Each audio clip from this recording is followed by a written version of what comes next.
어제까지는 무사히 가이사랴에 도착한 바울이 총독 벨릭스 앞에서 자신을 변호하는 내용을 다루었습니다.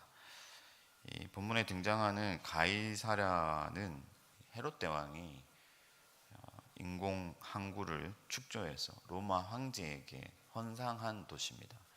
그곳에 로마 총독부가 있었습니다. 여기서 바울은 비교적 자유롭게 지내면서 복음을 전할 수 있었는데, 그러나 사단의 어떤 공격이 집요하죠. 바울과 그 복음을 반대하는 적대 세력들이, 그러니까 유대인들이 지속해서 바울을 살해할 계획을 세우고 총독에게 그를 고발하는 것을 볼 수가 있습니다. 그러나 바울은 하나님의 섭리 가운데 붙들려서 보호를 받으며 또 복음을 증거하고 마침내 하나님의 계획을 따라 로마로 가게 됩니다.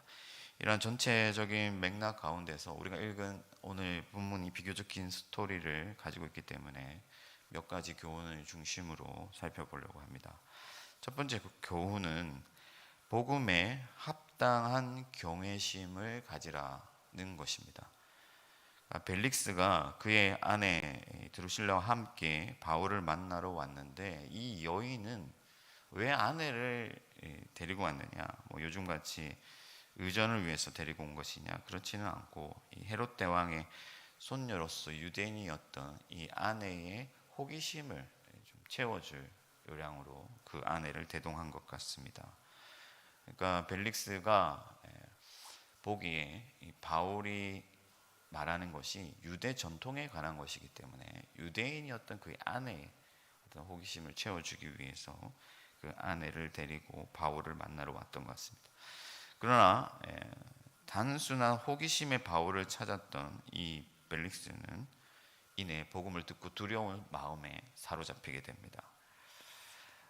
왜냐하면 이 성령의 충만한 바울의 입술에서 나오는 이 복음의 말씀이 그의 마음을 강하게 두들기고 충분히 호소력 있게 들렸기 때문입니다. 그래서 그는 마치 이 코로나 바이러스에 대한 소문을 듣고 우리가 두려움과 경각심을 가졌던 것처럼 매우 진지하게 실제적으로 복음을 받아들였습니다.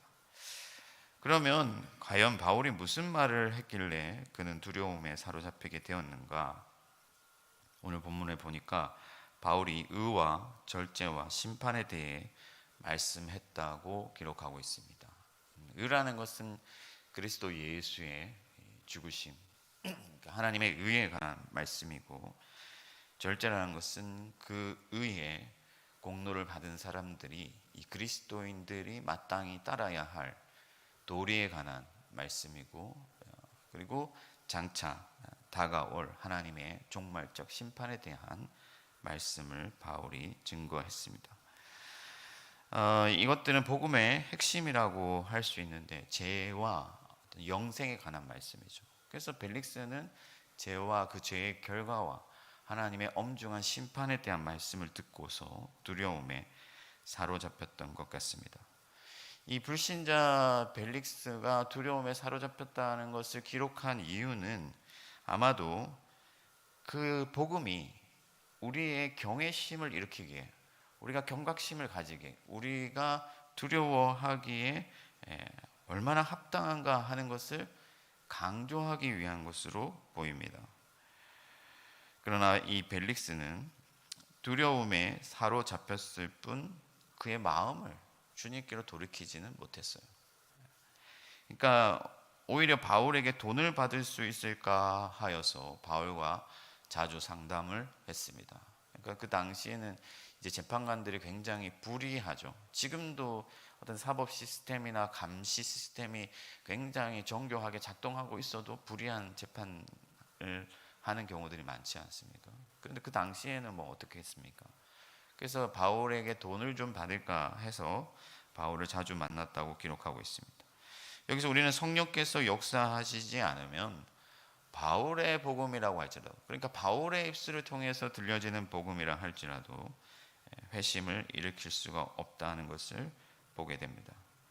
능력이 하나님께 있기 때문에 이 바울 그에게 능력이 있는 것이 아니라 하나님께 능력이 있기 때문에, 바울은 물을 주고 씨를 뿌리고 자라게 하시는 분은 하나님이시기 때문에 하나님께서 그 벨릭스의 총독의 마음을 온전히 돌이키시지 않는 이상 그는 하나님께로 돌아올 수가 없고, 여전히 죄의 권세 아래 묶여서 오히려 죄를 향해서 달려가는 것이죠. 그래서 이 벨릭스는 무력을 내려놓지 못하고 마지막까지 돈에 집착을 했습니다. 그러면 여기서 우리가 얻게 되는 교훈은 무엇인가? 다각도로 생각해 볼 수 있겠지만 한 가지 측면을 살펴보자면은, 과연 우리는 이 복음에 합당한 경외심을 가지고 있는가 하는 것입니다. 그래서 우리의 어떤 무력, 세상을 향한 욕심, 나의 정욕이 그 복음의 내용에 압도당하여서 그 모든 것들을 제쳐두고 하나님을 향해서 우리 마음이 열려 있고 하나님께 순종하는 길로 나아가고 있는가 하는 것입니다. 아니면 이 벨릭스와 같이 단순한 호기심과 어떤 외적인 그런 인간적인 두려움에서 그치고 마는가 하는 거예요. 그리스도의 의를 사모하고 마땅히 그리스도인으로서 따라야 할 도리가 있고, 또 하나님의 심판이 있기 때문에 하나님의 말씀에 순종하면서 장차 있을 심판에 대비해야 하는데, 복음을 듣고도 세상 물욕과 또 우리 안에 어떤 죄성이 그 복음에 합당하게 반응하지 못하게 만들고 오히려 세상을 향하여 나아가고 있는 것은 아닌가, 우리 자신을 돌아봐야 하겠습니다. 여러분, 유대인으로 태어났으나 이방인과 결혼하여 그저 하나님의 그 복음을 호기심거리로 삼아버린 이 드루실라나, 복음의 권위에 압도당했으면서도 돈에 대한 욕심이 앞섰던 벨릭스처럼 어리석은 자가 되지 않기를 바랍니다. 하나님의 복음이 여러분들 가운데 들려질 때 그 복음에 대한 합당한 경외심을 가지고 그리스도 예수의 의를 사모하고 그리스도인으로서 따라야 할 도리를 따르고 하나님의 심판에 대비할 수 있는 저와 여러분들이 될 수 있기를 바랍니다. 두 번째, 사단의 공격에 두려워 말고 앞으로 전진하라 하는 것입니다. 두 번째 교훈은 사단의 공격에도 두려워 말고 전진하라. 이 벨릭스를 대신하여 베스도가 새롭게 부임하자 이 바울의 구금 상황에 또 다른 새로운 국면이 찾아왔습니다. 이것은 유대인들에게도 마찬가지였어요. 이 벨릭스에게도 재량권이 있었지만 이제 베스도가 부임하면서 새로운 어떤 재량권을 가지게 된 거죠. 이번에 그 월북을 했느냐 안 했느냐, 정권이 바뀌니까 말이 달라지는 것처럼 재량권이 바뀌었기 때문에 이 새로운 상황이 찾아온 거죠. 그래서 이 베스도가 예루살렘으로 시차를 나온 이때에 이 유대인들은 바울을 예루살렘으로 끌어올려서, 한 100km 떨어져 있는 도시거든요. 이 100km 떨어져 있는 예루살렘으로 끌어올려서 재판을 하게 해달라고 간청합니다. 왜냐하면 길에 매복을 두어서 바울을 살해할 계획을 세웠기 때문에, 바울이 예루살렘으로 올 때 급습해서 그를 죽일 계획을 세웠기 때문에 그런 간청을 하게 됐습니다. 여러분, 지금 많은 시간이 지나갔어요. 몇 해가 지나갔습니다. 그럼에도 불구하고 이 유대인들의 적개심은 사그라들지 않고 바울을 향한 증오심과 그 살기가 더 기세가 등등해졌어요. 그래서 시편 기자는 악인들은 의인을 향하여 이를 갈고 있다라고 말씀합니다. 사단의 조종을 받는 악인들은 의인을 미워하여 악의적으로 모략하고 핍박하고 공격해요. 그래서 이 땅에서 그리스도인으로 살아간다는 것은 굉장히 피곤한 일입니다. 굉장히 피곤한 일이에요. 저도 예전에 첫 직장을 얻고 이제 그 회사 생활을 시작했는데, 그 직장에서 외근을 나가면은 점심을 먹고 하잖아요. 근데 이 빈 영수증을 받아와서 항상 돈을 더 많이 이렇게 청구를 하더라고요.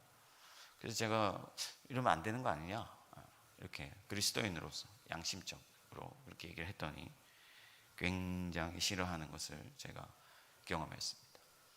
사소한 일이지만 우리가 그리스도인으로 살아간다는 것은 필연적인 어떤 적대, 그런 고통에 불편한 상황에 처하게 되는 것을 의미합니다. 예수님께서도 그들의 악의적인 고발에 의하여 십자가의 죽임을 당하셨습니다. 그러나 베스도는 죄인의 항변을 듣지 않고, 그러니까 변호를 듣지 않고 제수를 내어주는 그런 일이 관례에 맞지 않기 때문에 이를 거절하고 그 가이사랴 총독부에서 재판을 하기를 요청합니다. 아마도 이 베스도가 이제 신임 총독이기 때문에 죄송합니다. 신임 총독이기 때문에 어떤 관례를 벗어나는, 그러니까 절차를 무시해서 생겨나게 될 그런 어떤 문제를 만들고 싶지 않았던 것 같습니다. 그러나 그는 동시에 유대인들의 환심이 필요했기 때문에 가이사랴로 가서 함께 가서 재판할 것을 권유합니다. 그래서 유대인들의 계획은 로마의 법령에 의해서 무력화되고 있습니다. 그러니까 하나님의 섭리가, 선하신 섭리가 작동하고 있는 것이죠. 재판을 하지 않고 사람을 내어주거나 살인하는 것은 하나님의 선하신 일반적 섭리에도 어긋난 것이었기 때문에 하나님의 섭리가 여지없이 작동하여서 그를 보호하고 있는 것을 우리가 볼 수가 있습니다. 여러분, 사단의 적개심은 우리가 생각하는 것보다 훨씬 강력하죠. 그래서 우리는 때때로 위기를 맞이하고 시험에 빠지기도 합니다. 심지어 우리가 보이지 않는 곳에서도 여전히 사단은 괴략을 꾸미고 있어요. 그래서 우리를 음해하고 우리를 넘어뜨리고 우리를 시험에 빠뜨리려고 하고 있습니다. 그러나 여러분, 하나님께서는 절대 지지 않으시죠. 하나님은 사단의 계략을 무력화시킵니다. 아무리 그들이 집요하게 또 강렬하게 우리를 향해 적개심을 품고 여러 가지 관계와 실수로 우리를 넘어뜨리려 할지라도 하나님의 지혜가 항상 크고 하나님은 전능하시기 때문에 우리를 붙들어 주시고 우리가 보이지 않는 곳에서도, 그런 상황 속에서도 여전히 우리를 위하여 일하고 계시는 줄 믿습니다. 만약 바울이 가이사랴에서 무죄 반면을 당했다든지 아니면 예루살렘으로 가서 재판을 받았다면 살아남기 힘들었을 거예요.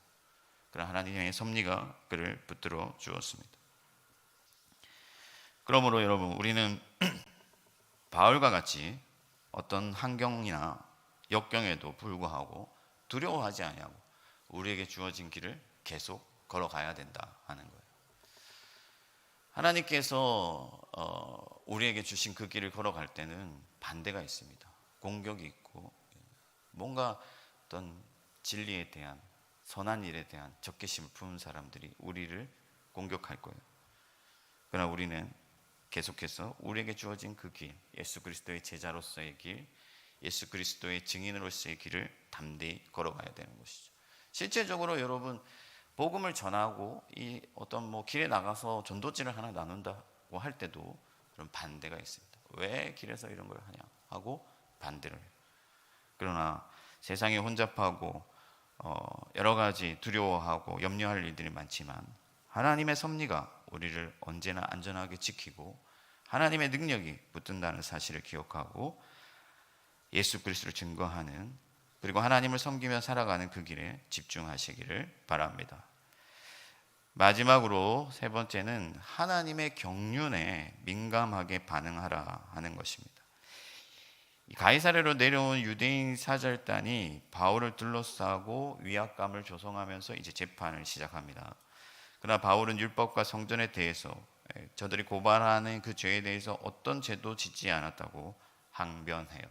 그리고 보니까 이 증거가 없거든요. 베스도가 보기엔 증거가 없어요. 그러나 베스도가 이 바울의 무죄를 확인하고도 풀어주지 않았습니다. 왜 그렇습니까? 유대인들의 환심을 사야 되거든요. 그러니까 세상과 결탁되어 있는 이 베스도는 바울을 무죄함을 알고도 여전히 재판을 이어가기를 원했습니다. 그러자 바울은 차라리 로마로 가서 가이사에게 재판을 받겠다고 항소하죠. 이 바울은 로마의 시민이었기 때문에 이 당시에 로마 시민권을 가진 사람들이 가지고 있는 권리 중에 하나가 뭐냐면 황제에게 재판을 받을 수 있는 권리가 있었어요. 그러니까 항소할 수 있는 권리가 있었던 것이죠. 이것이 굉장히 큰 권리예요. 왜냐하면 그 당시에는 뭐 웬만한 일들은 총독이 다 처리해버리고 재산을 압수당하거나 살해당하거나 이런 일들이 많았기 때문에 로마 시민권은 굉장히 큰 권리였습니다. 하나님의 섭리 가운데서 이 일들이 진행되고 있는 것을 우리가 보게 됩니다. 그런데 바울은 로마로 가서 복음을 전할 것이라는 말씀을 이미 23장에서 들었습니다. 그래서 이 바울은 예루살렘으로 가서 재판을 받기보다 가이사에게 항소하는 것이 하나님의 뜻을 이루는 방식이라는 것을 깨닫고 항소를 하게 되는 것이죠.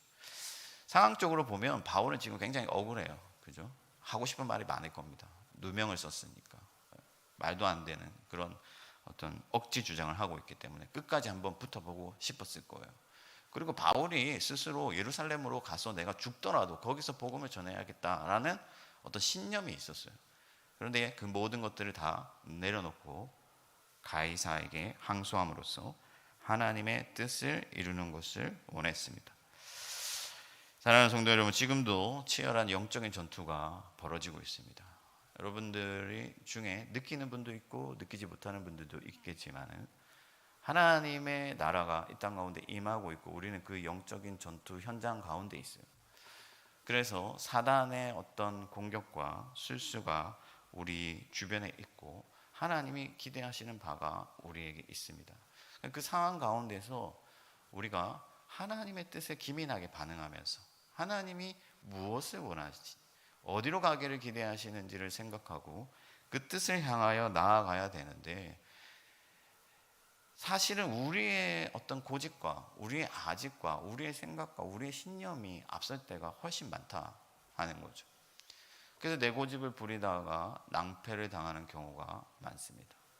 그래서 여러분, 뭔가 하나님 앞에서 엎드림이 필요한 이유가 뭐냐면은 우리는 한 치 앞을 볼 수가 없고 하나님은 큰 경륜을 가지고서 이 세계를 운행하시기 때문에, 또한 세밀하게 디테일하게 우리 삶을 조율하시기 때문에 항상 하나님께 엎드려서 하나님이 무엇을 원하시는지, 어디로 가기를 기대하시는지, 어떻게 하기를 원하시는지를 생각해야 되는 것이죠. 사실 이런 것들이 보통의 경지로는 불가합니다. 교회에서는요, 하나님의 생각, 하나님의 뜻보다 사람의 생각, 사람의 뜻이 앞설 때가 훨씬 많습니다. 그러므로 여러분, 우리가 어떻게 해야 되겠습니까? 깨어 기도하고 항상 하나님의 지혜를 구하면서 그리스도께 깊이 연결되어야 되는 것이죠. 그리하면 그리스도께서 우리에게 지혜를 주시고 또 능력을 주시고 빛을 비추어 주셔서 하나님이 원하시는 그 길로 나아가게 하실 줄 믿습니다. 말씀을 정리하겠습니다. 여러분, 바울이 복음에 사로잡혀서 복음을 향하여 목숨도 내어놓고 나아갔는데 사실 그 길이 쉬운 길이 아니에요. 만만한 길은 아닙니다. 우리가 복음을 위하여 살기보다 세상 욕심을 위하여 살기 때문에 사실은 큰 어떤 장애 없이 어려움 없이 살아가고 있지만은, 우리가 만약 정말 그리스도의 빛으로 하나님 나라 위하여 복음을 위하여 살기로 죽기를 각오하고 나아간다면은 강력한 어떤 반대와 어떤 공격을 맞이하게 될 거예요. 그렇지만 우리가 복음을 향한 경외심을 가지고 마땅히 나아갈 길로 나아가면서 사단을 두려워하지 아니하고 하나님의 경륜에 민감하게 반응한다면은 하나님께서 그 기뻐하시는 뜻을 반드시 이루실 것을 믿습니다.